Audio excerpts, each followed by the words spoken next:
My grandma used to make apple butter. I thought it'd be really nice to sort of honor her culture with that. I've never made this before. I used to work at Paper Source. This is a by-heart recipe. It was sieving forever. Come on. That's very clever. I've never heard of that. We always have room. For the love of lava shot. Oh gosh, back to teaching. Episode 4 of With Love Meghan was supposed to showcase her culinary skills alongside renowned chef Samin Nosrat, but what we witnessed instead were 8 cringe-worthy moments that exposed every gap in her cooking knowledge. When you put an amateur next to a true professional, the contrast becomes impossible to hide. From failed cultural appropriation attempts to visible panic while making basic recipes, Meghan's culinary incompetence was on full display throughout this collaboration. Every interaction with Samin highlighted just how far her actual skills lag behind her confident presentation on camera. What made these moments particularly uncomfortable was watching someone try to keep up with a James Beard award-winning chef while clearly struggling with fundamental cooking concepts. The secondhand embarrassment was real as Meghan fumbled through techniques that should be second nature to anyone hosting a cooking show. The 8th moment, when she completely botched a traditional Persian recipe while trying to honor Samin's heritage, was so painful it made viewers question whether she should be teaching cooking at all. But that disaster was just the culmination of an episode filled with culinary mishaps and obvious knowledge gaps. Having analyzed all her episodes, I can tell you that episode 4 represents the clearest example of what happens when Meghan's performative expertise meets actual culinary authority. The results weren't just awkward, they were genuinely concerning for someone positioning herself as a lifestyle teacher. Let's break down exactly how each embarrassing moment revealed the massive disconnect between her confident presentation and her actual cooking abilities. The first embarrassing moment came right at the episode's opening, when Meghan tried to establish culinary credibility by claiming her apple butter recipe came from her grandmother. What followed was a painful display of someone clearly making up family history to sound more authentic in front of a professional chef who actually comes from generations of serious home cooks. The fabrication became obvious immediately when she couldn't provide any actual details about this supposed family tradition, instead offering vague statements about bringing back small rituals without any specifics about her grandmother's techniques or memories. My grandma used to make apple butter. So for me, once we had this plethora of apples, it was, can we bring back some of those small rituals? Notice how she immediately pivoted away from any concrete details about her grandmother's actual recipe or methods. Real family recipes come with stories, techniques passed down through generations, specific measurements that have been adjusted over time. Instead, she offered generic nostalgia without substance. The embarrassment deepened when her traditional family recipe turned out to be nothing more than throwing ingredients into a slow cooker, revealing someone who had clearly Googled easy apple butter recipe and decided to attach fake family significance to it. It's one of the easiest things in the world to make, especially when you are using a slow cooker. The contradiction was glaring. If this was truly her grandmother's treasured recipe, why would she emphasize how easy it was to make in a modern appliance her grandmother obviously never owned? Professional chefs like Samin understand that authentic family recipes usually involve more complex traditional techniques, not convenience cooking. But the fabrication reached peak awkwardness when she started adding random ingredients without any explanation of their significance to the supposed family tradition, making it obvious she was improvising rather than following generations of passed-down knowledge. Everyone loves cinnamon. My husband doesn't. That bizarre comment about cinnamon preferences revealed someone who wasn't working from established family knowledge but rather making decisions in real time. If this recipe truly came from her grandmother, she would know exactly which spices were traditional and why they were included. The most telling aspect was how she seemed to realize her story wasn't holding up, so she started making jokes and deflecting rather than providing the kind of detailed family cooking stories that real hereditary recipes generate. Authentic family cooks can talk for hours about how their grandmothers taught them specific techniques, timing, and the cultural significance of traditional preparations. You don't need to, I just think something acidic will always help to balance. Even her explanation of ingredient choices revealed someone working from general cooking principles rather than specific family knowledge. She was clearly applying basic culinary logic rather than explaining traditional reasoning passed down through generations of family cooks. What made this fabrication particularly embarrassing in the context of cooking with Samin Nosrat was the contrast with how authentic cultural cooking knowledge actually sounds. Samin regularly shares genuine stories about her grandmother's Persian cooking, complete with specific techniques, cultural context, and detailed memories of learning traditional methods. The difference between real inherited cooking knowledge and manufactured family history was painfully obvious throughout this segment. The grandmother recipe fabrication wasn't just about lying for credibility, It revealed someone who fundamentally misunderstands how authentic food traditions actually work and develop within families over time. The second embarrassing moment arrived when Meghan decided to make lavashak, a traditional Persian fruit leather supposedly to honor Samin's cultural heritage. What unfolded was a textbook example of cultural appropriation disguised as thoughtfulness, made infinitely worse by her obvious unfamiliarity with the dish she claimed to be making as a respectful gesture. The disaster began immediately when she tried to explain what lavashak was, delivering information that sounded like she had just finished reading a Wikipedia article 5 minutes before filming started.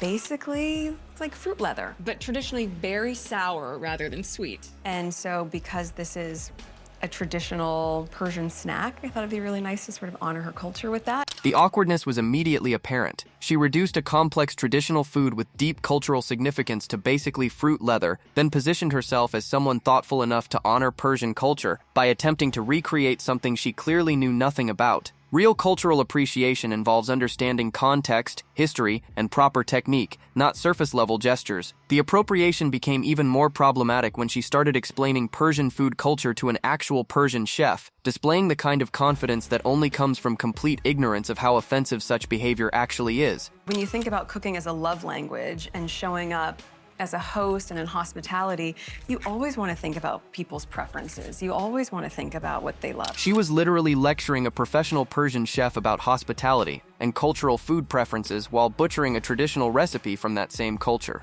The secondhand embarrassment was overwhelming as she continued explaining concepts that Samin understood infinitely better than she did. But the disaster reached peak cringe when her complete inexperience with the traditional preparation became impossible to hide, forcing her to admit she had never actually made this dish before, while continuing to present herself as someone qualified to teach it. I've never made this before.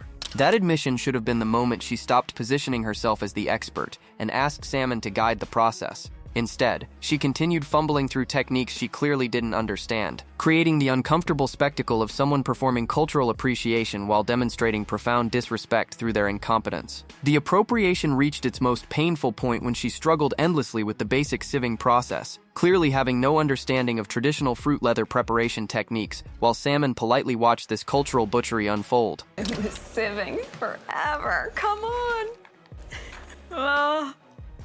For the love of lavashak. Her frustrated outburst revealed someone who had bitten off far more than she could chew while trying to impress a professional with a gesture that was supposed to demonstrate cultural sensitivity. The mispronunciation of lavashak as lavashak was the perfect encapsulation of how thoroughly she had failed to engage respectfully with Persian food traditions.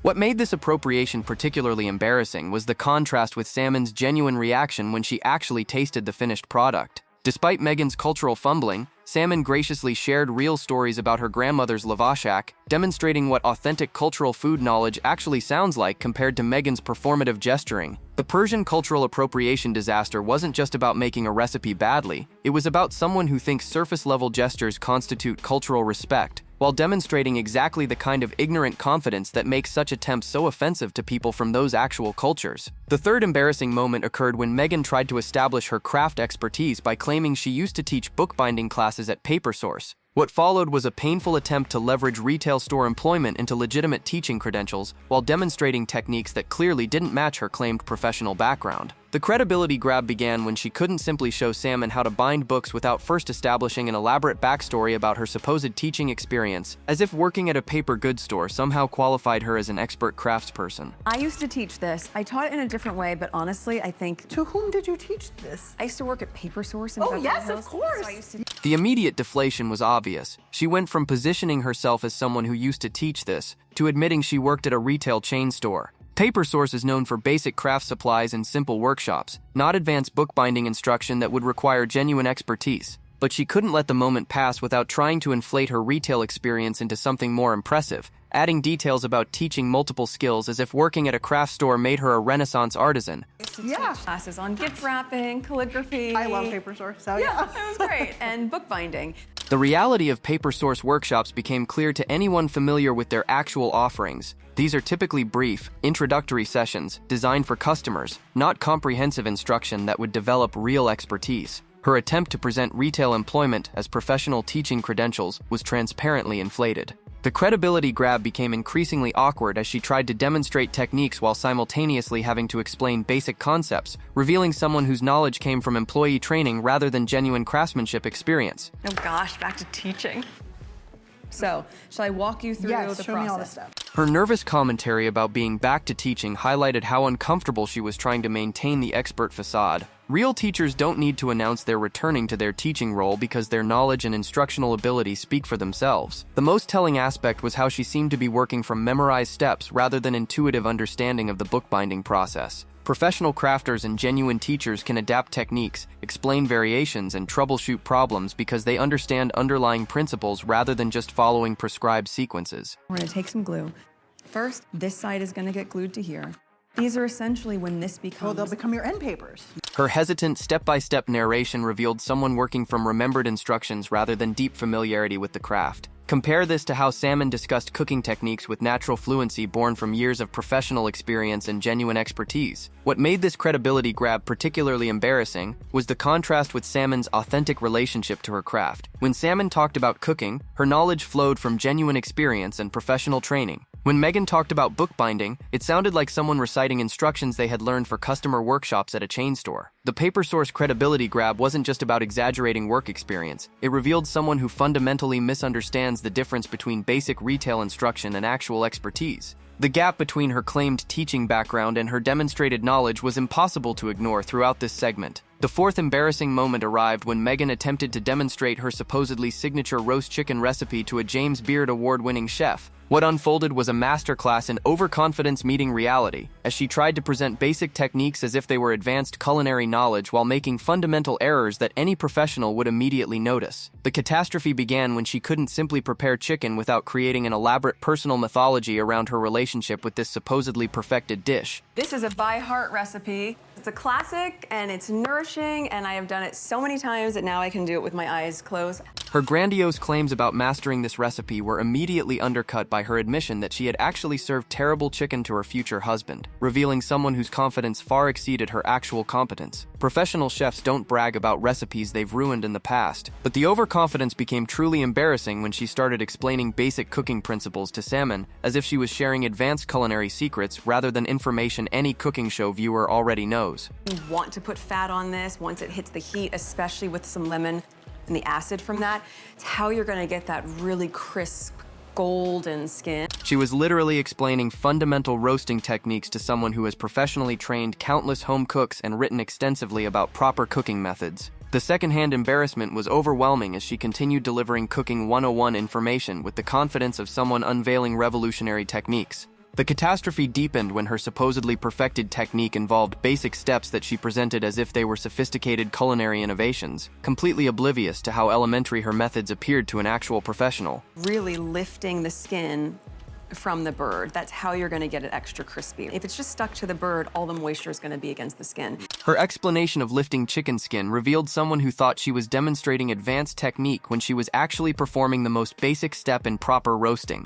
Any professional chef would recognize this as elementary preparation, not the sophisticated method she was presenting. But the overconfidence reached peak embarrassment when she started giving detailed instructions about oven positioning and timing as if she was sharing professional secrets, while Samin politely watched this display of misplaced authority. When I put the bird in the oven, I always put the legs in first, towards the back of the oven. The back of the oven has more heat. Her confident declaration about oven hot spots was the kind of basic home cooking knowledge that professionals take for granted, yet she presented it as if she was sharing insider techniques developed through years of expertise. The contrast with Samin's actual professional knowledge was painfully obvious. What made this overconfidence particularly cringeworthy was how she seemed completely unaware that she was demonstrating elementary techniques to someone whose culinary knowledge far exceeded anything she could offer. Professional chefs like Samin understand chicken roasting at a level that encompasses food science, technique refinement, and cultural variations that Meghan clearly never considered. The roast chicken overconfidence catastrophe wasn't just about basic cooking techniques. It revealed someone whose self-assessment of their abilities was so divorced from reality that they felt qualified to instruct a professional chef in fundamental cooking methods.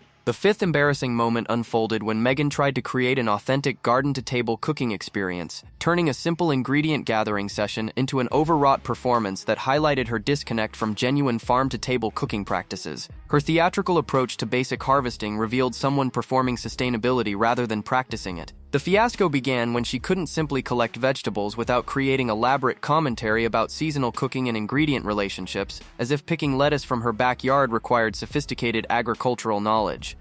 It does feel like such a nice treat to be able to go outside and sort of create the menu based on what What you I see, have and what what you we have. have. Her breathless excitement about basic menu planning, based on available ingredients, revealed someone who thought this approach was innovative, rather than how people have cooked for centuries. Professional chefs like Samin build entire careers around seasonal cooking without needing to announce how special it is every time they select ingredients.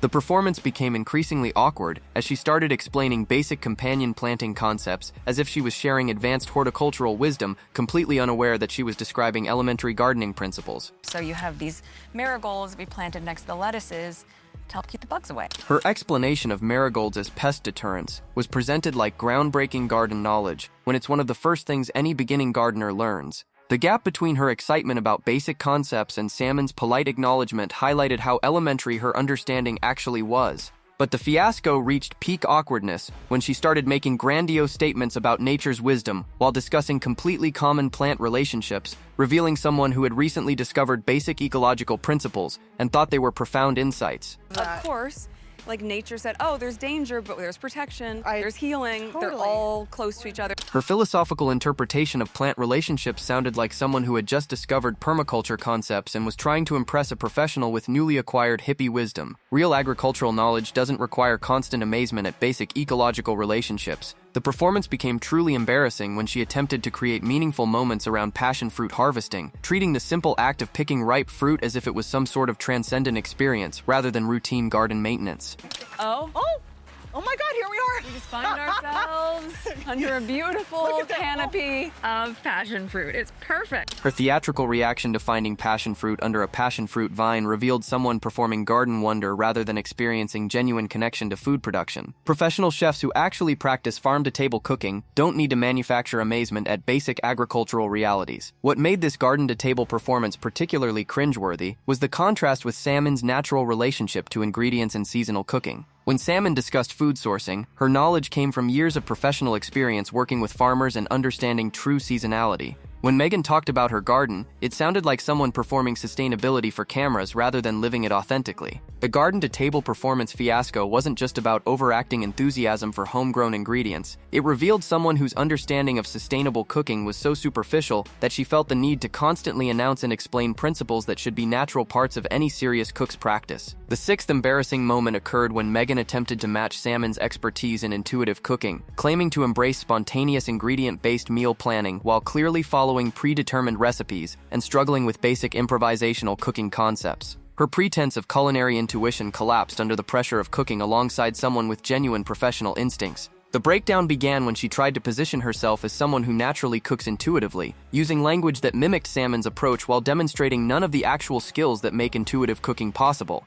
Samin's all about intuitive cooking, and so I thought we'd dive into that idea together, making use of the ingredients that we already have. Her attempt to co-opt Samin's cooking philosophy revealed someone who thought intuitive cooking meant using whatever ingredients were available, rather than understanding the deep culinary knowledge required to successfully improvise dishes. Real intuitive cooking requires mastery of fundamental techniques, flavor profiles, and ingredient relationships that clearly weren't part of her skill set. The pretense became increasingly obvious as she struggled to adapt when Samin suggested modifications to their planned salad, revealing someone whose flexibility was limited to following existing recipes rather than truly understanding how ingredients work together. Well, and that's the thing, is to just be real about it, and let's work with what we have, as opposed to trying to go, here's a recipe, I have to go to the store or order all these things. Her philosophical statements about working with available ingredients sounded borrowed from food television rather than emerging from genuine cooking experience. The contrast with Samin's natural ability to build dishes from whatever was available highlighted how performative Meghan's approach actually was. But the breakdown reached peak awkwardness when she attempted to demonstrate sauce-making knowledge while clearly having no understanding of the balance and technique required for successful vinaigrette construction. How much more do you That want? seems good. Yeah, I think so too. Her tentative responses during the vinaigrette preparation revealed someone following Samin's lead rather than contributing actual knowledge to the process. Real intuitive cooks can taste, adjust, and explain their reasoning for ingredient modifications rather than simply agreeing with whatever the professional suggests. The pretense completely collapsed when she tried to engage in professional-level discussion about salad construction, while clearly lacking the foundational knowledge that makes such conversations meaningful between experienced cooks. Absorb dressing differently. Like the right amount of dressing for the chicken might not be the same as the right amount of dressing for the lettuce. I kind of like building it in layers. Her amazement at basic culinary principles that Samin explained revealed someone encountering these concepts for the first time rather than someone with intuitive cooking experience. Professional cooks understand ingredient absorption rates and layered seasoning as fundamental techniques, not revolutionary insights. What made this pretense particularly embarrassing was how it highlighted the vast difference between performed cooking knowledge and genuine culinary intuition. Samin's natural ability to taste, adjust, and explain her reasoning came from years of professional training and experience. Meghan's attempts to mirror this expertise only emphasized how much she was operating outside her actual skill level. The intuitive cooking pretense breakdown wasn't just about lacking improvisational skills. It revealed someone who thought cooking expertise could be performed through language and attitude, rather than developed through genuine understanding of ingredients, techniques, and flavor relationships. The seventh embarrassing moment unfolded when Meghan's visible nervousness around Samin's professional expertise created a cascade of overcompensation attempts that only highlighted her insecurity about her own culinary knowledge. Her inability to relax and cook naturally in the presence of a real chef transformed what should have been collaborative cooking into an uncomfortable display of professional inadequacy. The meltdown began subtly with her constant need to justify every cooking decision she made, as if she was being evaluated rather than simply sharing a meal preparation with a gracious guest. I cook a lot because my kids are young, but I want them to explore flavors in a different way. But at the same time, I think the trickiest piece is trying to appease lots of different palates. Yes. Her defensive explanation about cooking for children revealed someone who felt compelled to provide context for her cooking choices rather than simply demonstrating her techniques. Professional cooks don't need to explain why they cook frequently or justify their approach to family meals because their skills speak for themselves. The intimidation became increasingly obvious as she started asking Samin basic questions about techniques, while simultaneously trying to appear knowledgeable, creating awkward exchanges where her insecurity was impossible to hide. Do people ever say, oh man, this crouton's soggy, but this one's that? And you go, no, that's by design. Her nervous questioning about bread salad textures revealed someone seeking validation for concepts she clearly didn't fully understand. Instead of confidently participating in the cooking process, she was constantly checking whether her limited knowledge aligned with professional standards. But the meltdown reached its most uncomfortable point when she started making self-deprecating comments about her own abilities while simultaneously trying to maintain authority as the show's host. I don't know. Order takeout.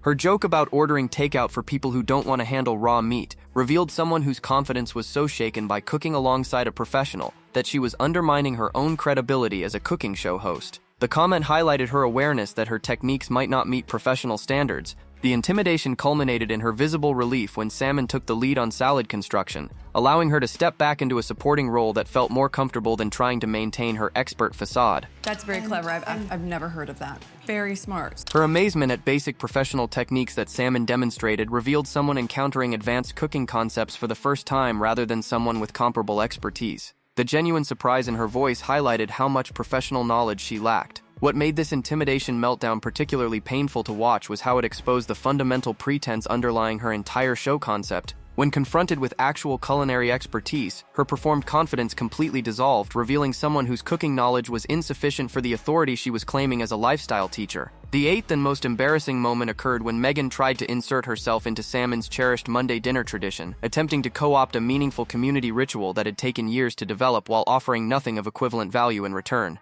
Her transparent attempt to extract social capital from someone else's authentic relationship building was the perfect culmination of an episode filled with misguided gestures. The appropriation attempt began when she couldn't simply listen to Samin describe her weekly dinner tradition without immediately trying to position herself as someone who understood and deserved inclusion in this intimate community practice. That's amazing. I love that you've nurtured a community through food. Her generic praise revealed someone who was already calculating how to benefit from this information, rather than genuinely appreciating the years of effort Samin had invested in building authentic relationships through consistent commitment and shared experiences. The attempt became increasingly awkward as she started asking probing questions about the dinner structure and participants, clearly fishing for an invitation rather than simply showing respectful interest in Samin's community-building efforts. Is it always the same people every week? So I have a weekly dinner that I make with my friends. It's called Monday dinner. Her detailed questioning about the dinner logistics revealed someone trying to understand how she could access this established social network rather than appreciating the organic development of relationships that had created this meaningful tradition over 4 years of consistent participation. But the appropriation reached peak transparency when she started making obvious hints about wanting inclusion while offering the handmade book as a supposed contribution to their menu documentation system. Maybe this is what this will become. Is I've wanted to keep like a menu record of the Monday dinners. Her suggestion that the book could serve their dinner group revealed someone who thought a single craft project could buy her way into years of relationship building and community investment. The transactional nature of her thinking was painfully obvious as she tried to leverage a simple bookbinding activity into social access. The appropriation attempt culminated in her obvious fishing for a direct invitation, forcing Samin to politely extend one out of courtesy rather than genuine desire for her participation in their sacred weekly ritual. No, you're also always welcome. It's Thank like you. we always have room. Samin's gracious but clearly obligatory invitation highlighted the uncomfortable position Meghan had created by transparently angling for inclusion in a community she had no authentic connection to and hadn't contributed to building over time. What made this appropriation attempt particularly cringe-worthy was how it encapsulated every problematic pattern from the entire episode. Just as she had tried to appropriate Persian culture through lavashik, claim expertise she didn't possess, and extract validation from professional credentials, she was now attempting to access an established community through calculated gestures rather than authentic relationship building. The Monday dinner appropriation attempt wasn't just about wanting to join a social group. It revealed someone whose approach to human connection was fundamentally transactional. Instead of building her own community through consistent effort and authentic investment in others, she was trying to buy access to someone else's established relationships through superficial contributions. This final embarrassing moment perfectly captured why the entire episode felt so uncomfortable to watch. When someone approaches every interaction as an opportunity to extract value rather than contribute authentically, even the most gracious hosts like Samin can't completely hide their awareness of being used rather than genuinely appreciated. Episode 4 of With Love Meghan wasn't just awkward television, it was a complete exposure of what happens when someone with limited culinary knowledge tries to cook alongside a genuine professional. These 8 embarrassing moments revealed the vast gap between her confident presentation and her actual abilities in ways that were impossible to ignore. From fabricating grandmother recipes to appropriating Persian culture, from inflating retail experience into teaching credentials to melting down under professional scrutiny, every interaction with Samin highlighted fundamental problems with her approach to both cooking and cultural sensitivity. The contrast between authentic expertise and performed knowledge was painfully obvious throughout their collaboration. What made these moments particularly concerning was how they revealed patterns that extend beyond just cooking incompetence.